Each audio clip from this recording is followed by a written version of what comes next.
Surat 78 baris yang ke-7 daripada atas. Muka surat 78 baris yang ke-7 daripada atas. Qala al-muallifu rahimahullahu ta'ala wa nafa'ana bi'ulumihi amin. Dan ketahui olehmu bahawasanya hajah kepada sabar itu melengkapi ia hajah kepada sabar akan segala masa, akan sekalian masa, akan segala masa, akan sekalian masa. Kerana barang yang mengenai, barang yang mengenai, barang yang menimpa. Mengenai ni barang yang kena lah, barang yang kena. Dia mengenai ni kalau kita cakap lain maksud dia. Tak, mengenai. Kita bermesyuarat ni mengenai apa? Tu. Itu mengenai dengan makna berkenaan tau. Ke apa? Ni barang yang mengenai ni barang yang kena lah, barang yang menimpa. Mengenai ni barang yang kena, barang yang menimpa.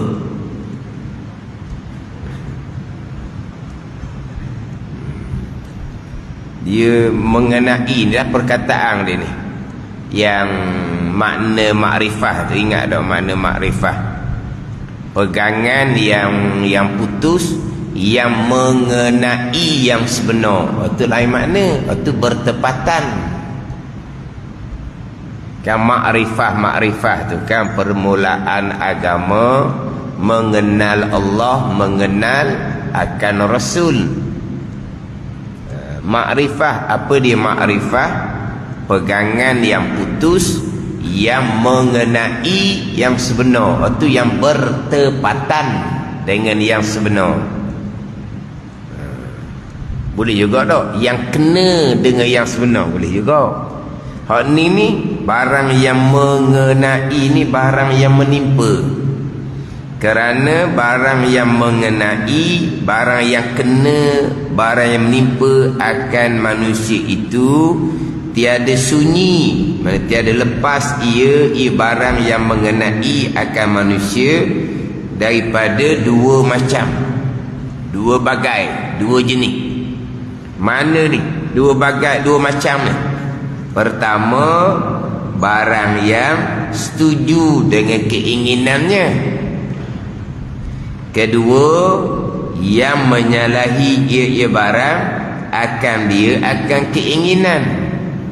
Maknanya yang menimpa manusia ni sama ada barang yang setuju, barang yang setuju dengan keinginan ni, contohnya sehat, kaya, itu contoh dia. Itu barang yang setuju dengan keinginannya. Barang yang menyalahi akan keinginan, contohnya dicuba dengan ujian daripada Allah Subhanahu wa ta'ala. Itu di antaranya. Yang di antara barang menyalahi ini, dia akan pergi pada mengerjakan taat. Itu barang yang menyalahi akan hawa nafsu, mengerjakan taat, meninggalkan maksiat. Kemudian apa ujian yang menimpa atas kitanya, itu barang yang menyalahi akan keinginan nafsu. Dan ketahui olehmu bahawanya hajat bersabar itu melengkapi ia hajat kepada sabar akan segala masa, akan sekalian masa. Masa senang, masa susah, sekalian masa. Masa dapat nikmat, masa kena ujian. Yang mana kita biasanya kalau senang, nikmat, syukurlah. Kalau susah, ujian, sabar. Dia senang susah ni, kedua-dua tu ada syukur, kedua-dua tu ada sabar. Ada ni. Sebab qada Allah ni wa hurrihi wa murrih, itu qada Allah. Yang manis qada Allah, yang pahit qada Allah. Hak manis qada Allah, hak pahit qada Allah. Jadi dalam kehidupan kita ni dua perkara ni. Dua perkara ni. Yang sapa kita ni dua perkara ni. Tak lari dia dua perkara ni. Sama ada perkara yang manis ataupun perkara yang pahit.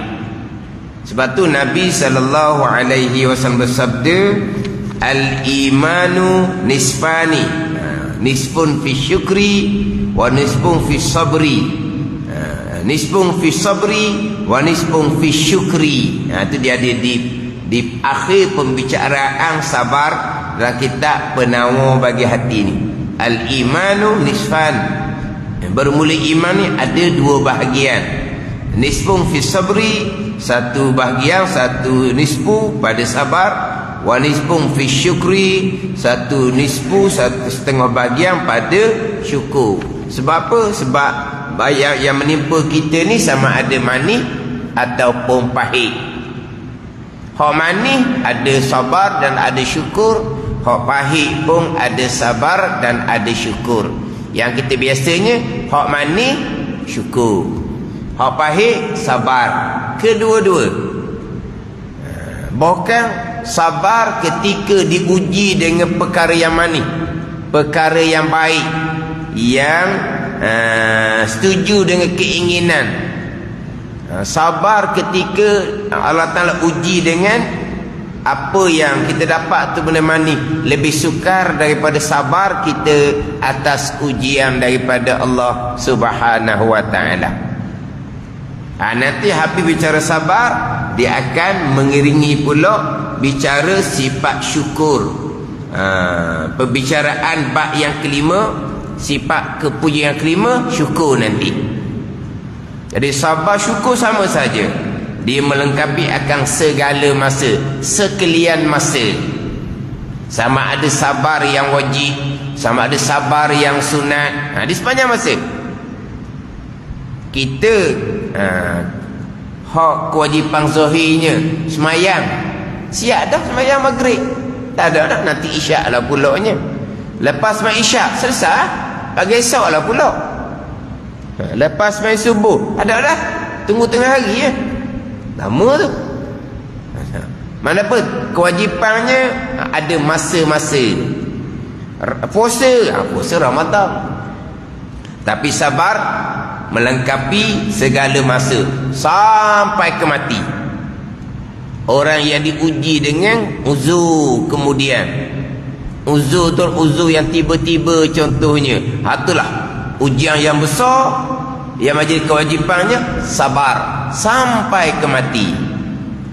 Pada masa sedang sakit itu, semayang jadi mudah, duduk mengiring, melentang, isyarat dengan kepala, isyarat dengan mata. Ketika terlantar kemudian tu, kewajipan puasa tak ada dah, tak ada dah kewajipan puasa. Kewajipan sabar sampai ke mati. Sabar dengan ujian keuzuran tu lah. Uzur diri lagi, sabar pula dengan yang tolong jaga kita, yang tolong uruskan kita. Kalau kita diuji dengan uzur sakit ni, kena sabar. Kemudian yang menolong pula begitu begini, kita kena sabar. Ada ni. Hak kata sabar ni melengkapi ia akan segala masa. Tapi kesabaran ni mari daripada kekuatan iman masing-masing. Sabar, syukur, redha. Itu tandaan orang yang beriman. Apabila sahabat Nabi SAW mengaku mereka beriman, maka Nabi pun tanyalah mereka ni, sahabat ni, apakah alamat keimanan kamu? Jawab sahabatnya, nashkuru alal ghaha wa nasbiru alal bala wa narda bimawaqi'il qada. Kami syukur atas kurniaan Allah, kami sabar atas ujian Allah, dan kami redha akan perkara yang diqada kalau yang berlaku. Maka Nabi pun akulah sahabat ni orang yang beriman. Mana imannya? Alamat dia syukur, sabar, redha. Syukur, sabar, redha. Itu tandaan orang yang beriman. Tapi bicara sabar ni, adik kena faham satu-satulah. Kemudian sabar ni pula ada pangkat-pangkat dia terdahulu. Pangkat yang pertengahan macam mana? Dalam beribadah kepada Allah ni, terkadang menang sebelah yang menyuruh kepada agama, terkadang menang sebelah tentera syaitan yang menyuruh pada keinginan nafsu. Ini hak sabar pangkat pertengahan. Sabar yang menyuruh kepada agama, sabar dalam belajar, sabar dalam beramal. Satu-satu ketika hilang kesabaran, turun naik. Kemudian mujahadah, naiklah sabar ke peringkat yang paling tinggi. Tenang hati, beribadah kepada Allah Subhanahu wa taala, kekal sabar, mari daripada mujahadah akan sabar dalam masa yang lama. Zahir batin istiqamah taat akan Allah Subhanahu wa taala. Itu sabar yang peringkat yang pertama. Sabar inilah disebut dalam Quran, fala khaufun alaihim wala hum yahzanun. Tidak ada ketakutan dah jika nak mati di hari akhirah. Tak ada ketakutan dah, tak ada dah pakai menduka citakan. Sampai sabar peringkat yang paling tinggi, yang istiqamah atas taat zahir dan batin. Peringkat pertengahan ni mengerjakan ketaatan zahir dan batin. Satu ketika hilang sabar, akhirnya mengerjakan perkara maksiat mata ke, telinga ke, lidah ke. Ini orang pertengahan. Mata, telinga, lidah digunakan untuk ketaatan. Mata, telinga digunakan untuk belajar beramal. Satu ketika mata, telinga, lidah melakukan perkara yang maksiat. Mana apa? Masa tu hilang sabar. Ini hak peringkat yang pertengahan. Kemudian segera bertaubat kepada Allah Subhanahu wa taala, duka cita di hati kerana kita hilang sabar melakukan perkara yang dilarang. Bukan kata buat kebajikan kemudian hilang sabar buat maksiat, relax, tidak, duka cita dengan kemaksiatan yang dilakukan, segera bertaubat dengan Allah Subhanahu wa taala. Dia akan naik setangga sampailah tenang dalam melakukan amal ibadah zahir dan batin. Sudah terpelihara daripada melakukan kemaksiatan. Ini satu pangkat. Tapi kena kemahlah, sebab sabar atas mengerjakan ketaatan, sabar atas yang menyuruh kepada agama. Yang menyuruh pada agama ni pokok pangkalnya balik kepada ilmu. Agama kita tiga bahagian: Islam, iman dan ihsan. Yang menyuruh kepada Islam, iman dan ihsan tu balik kepada ilmu tauhid, fiqh, tasawuf, sekurang-kurangnya fardu ain. Nak pergi pada yang menyuruh kepada agama. Tapi kalau tanpa ilmu, rupa zahirnya seperti menang yang menyuruh pada agama, tapi sebenarnya menang tentera syaitan yang menipu daya anak Adam, terkadang atas rupa kebajikan. Nampak ketaatan lah. Menang sebelah yang menyuruh pada agama, tapi hakikatnya menang sebelah tentera syaitan, menang sebelah hawa nafsu.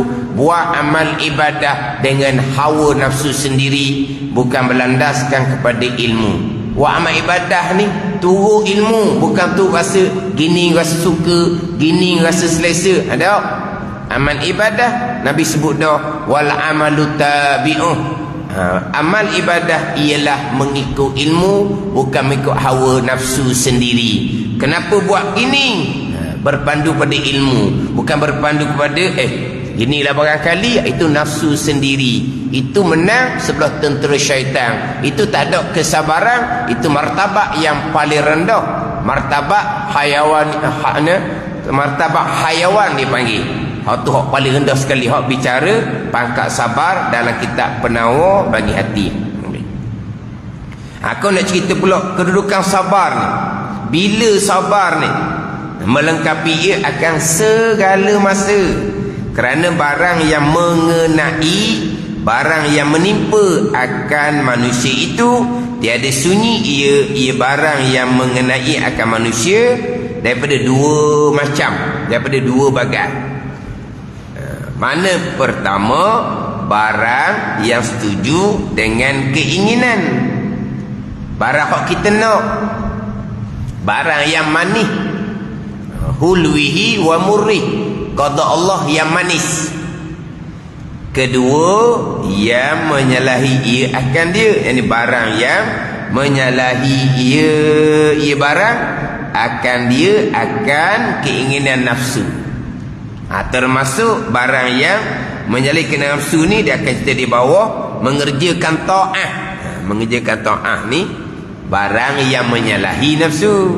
Nafsu malah nak buat. Mana lagi barang menyalahi akan nafsu, meninggalkan segala maksiat, itu pun barang yang menyalahi akan nafsu. Barang yang menyalahi akan nafsu ni pula daripada ujian daripada Allah Subhanahu wa ta'ala. Itu barang yang menyalahi akan nafsu. Dia ketaatan yang setuju dengan nafsu. Ketaatan yang setuju dengan nafsu. Pertamanya berkahwin. Berkahwin tu ketaatan sunnah Nabi sallallahu alaihi wasallam. Macam mana dengan nafsu? Setuju tak? Setuju sangat-sangat lah. Itu ketaatan berkahwin, satu ketaatan sunnah Nabi sallallahu alaihi wasallam. Nafsu macam mana? Setuju molek setuju molek lah dengan nafsu. Tu di antara ketaatan yang setuju dengan nafsu. Di antaranya laginya berbuka di awal waktu. Disunatkan berbuka di awal waktu. Nafsu macam mana? Nafsu macam mana? Memang tunggu sangat. Memang tunggu nak berbuka di awal waktu. Itu ketaatan yang bersetuju dengan nafsu. Di antara laginya melewatkan sahur. Nafsu pun suka. Sebab melewatkan sahur maknanya siang hari lambatlah rasa lapar. Hak ketaatan yang lain, itu memang menyalahi akan nafsu. Sebab itulah orang tak semayang, orang tak puasa, kemudian meninggalkan maksiat, menyalahi akan nafsu. Sebab tu orang melakukan maksiat, buat maksiat pula secara terang-terang, secara bangga-bangga. Buat maksiat seolah-olahnya nak cabar Allah Ta'ala turun balak. Sebab apa? Kami akan buat maksiat secara besar-besaran. Seolah-olahnya gitu. Seolah-olahnya nak cabar balak daripada Allah Subhanahu wa ta'ala. Di tengah keadaan umat Islam di Palestin diuji oleh Allah Subhanahu wa ta'ala, ada umat Islam dia dengan bangga pula mengerjakan kemaksiatan dengan bagai-bagai helah, bagai-bagai alasan. Seolah apa itu? Seolah nak undang balak daripada Allah Subhanahu wa ta'ala. Tak ada takut-takut. Hak yang menyertai satu, yang menyokong satu. Duduk di rumah tapi sokong oleh nah. Pada ni. Buat maksud secara terang-terang. Secara terbuka. Nak meninggalkan maksiat memang menyalahi nafsu. Orang yang berpura-pura dengan nak agama ni faham lah. Nafsu dia tak boleh nak selindung. Manusia yang berpura-pura ada ciri nifak, ciri kepura-puraan. Tak boleh lari. Orang yang ada ciri kepura-puraan tak boleh lari. Satu ketika melakonkan watak orang yang baik, satu ketika secara terang-terang membenarkan perkara yang maksiat secara besar-besaran, secara besar, secara terbuka, secara bangga. Sebab apa? Sebab nak meninggalkan maksiat adalah barang yang menyalahi ia akan keinginan nafsu. Adapun yang setuju dengan keinginan, barang yang setuju dengan keinginan nafsu, yang kita nak kena sabar ni, seperti sehat badan, ni dia panggil perkara yang manis, hulwihi wa murri, wa tu'mina bil qadari khairihi wa syarrihi wa hulwihi wa murri. Dan engkau beriman dengan ketentuan dan perbuatan Allah, baik iman dan ta'ah, ketentuan dan perbuatan Allah, jahat, kufur dan maksiat, ketentuan dan perbuatan Allah, dan perkara yang manis, ketentuan dan perbuatan Allah, perkara yang jahat, ketentuan dan perbuatan Allah. Ini perkara yang manis. Ini datang daripada Allah Subhanahu wa ta'ala. Ketentuan yang manis ni barang yang bersetuju dengan keinginan, seperti sehat badan dan selamat. Sehat badan dan selamat. Selamat, kita duduk dalam keadaan selamat, aman, damai. Dan kadang selamat, aman, damai. Dan kekayaan, itu semua ketentuan Allah yang manis. Dan kekayaan, dan kemegahan, kedudukan. Ada kemegahan, ada kedudukan. Maka sangatlah hajahnya, hajah barang yang setuju dengan keinginan tu, kepada sabar. Sangat hajah kepada sabar. Hak manis ni, hak manis ni syukurlah. Tak, sekarang ni hak manis ni, sihat badan, selamat kehidupan kita, keluarga kita selamat, dengan kekayaan, kemegahan, maka sangatlah hajahnya kepada sabar. Kena sabar. Tu syukur. Syukur satu bahagian. Sabar. Kerana jika tiada ia, maka sangatlah hajahnya, hajah manusia kepada bersabar. Kerana jika tiada ia manusia, sabar.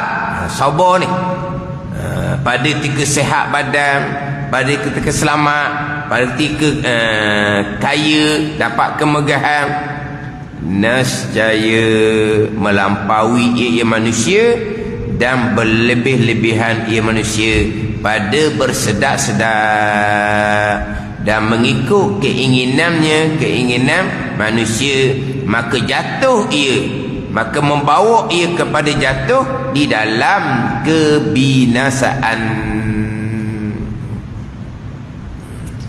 Ini kata ketentuan Allah manis, pahit, sabar, ia syukur pun ia.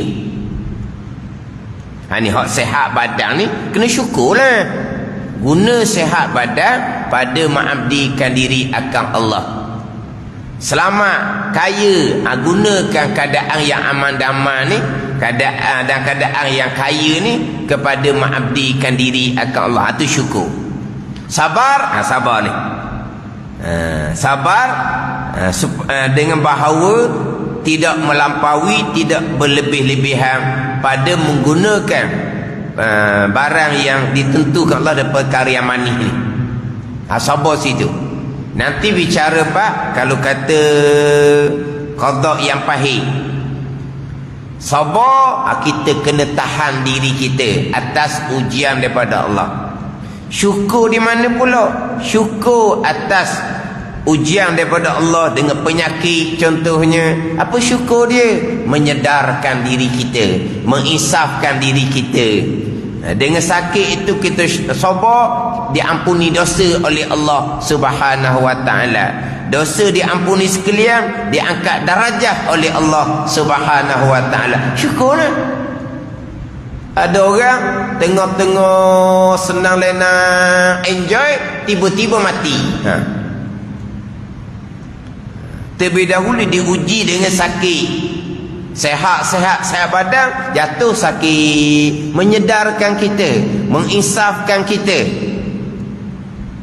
menambahkan pahala kita, mengkifaratkan dosa. Dosa diampuni bukan hanya dengan taubat. Dosa diampuni bukan hanya dengan taubat. Dengan sabar diampuni dosa. Hak taubat tu satu. Ada ni. Jadi dengan sabar ujian, dengan tak sehat, sakit badan tu akan mengampuni dosa. Dosa habis dah akan mengangkat darjah. Syukur atas ujian daripada Allah Subhanahu wa taala. Ini sehat badan, sabar. Selamat kitanya aman damai, sabar. Aman damai kita pun gunakan keamanan untuk buat maksiat. Tu kata tu nak undang musibah daripada Allah Subhanahu wa taala. Dia musibah daripada Allah Subhanahu wa taala ni bukan hanya gempa bumi. Bukan hanya zahir itulah taufan dah. Dalam keadaan kehidupan semakin sempit, itu musibah daripada Allah Subhanahu wa taala. Kenapa kehidupan jadi sempit? Kehidupan jadi merosot. Kenapa jadi sempit? Itu semua musibah daripada Allah Subhanahu wa taala. Allah beri keadaan selamat, tidak sabar dengan hak Tuhan beri keadaan selamat, tiba-tiba buat kemaksiatan. Ada ni. Contoh. Beberapa tahun dahulu kan, tiap-tiap awal tahun sambut tahun baru dengan buat perkara maksiat. Tuhan uji dengan tsunami bulan 11 12 dah, gitu dah. Akhir tahun. Tahun tu tak sambut dah. Sebab apa? Kena tsunami, ramai orang mati. Barulah sambut awal tahun tidak dengan perkara yang maksiat, buat ibadat. Jadi seorang manusia seumpama tu, beri selamat aje, tak ada sabar dia. Syukur jauh sekali. Bila tidak sabar, dia akan melampaui kepada melakukan kemaksiatan. Jadi kita ni molek, dan kita biasanya sabar ni atas ujian musibah, sakit. Sehat badan, syukur. Jadi sakit ke, ketentuan yang pahit, sehat badan ke, ketentuan yang manis, sabar dan juga syukur. Jadi sabar ni melengkapi ia akan segala masa. Kerana jika tiada ia manusia sabar pada waktu sehat badan, pada waktu selamat, pada waktu dapat kekayaan, nescaya melampaui ia manusia dan berlebih-lebihan ia manusia pada bersedap-sedap dan mengikut keinginan nafsu, maka jatuh ia manusia di dalam kebinasaan. Jatuh di dalam kebinasaan apabila tidak sabar dan tidak mensyukuri.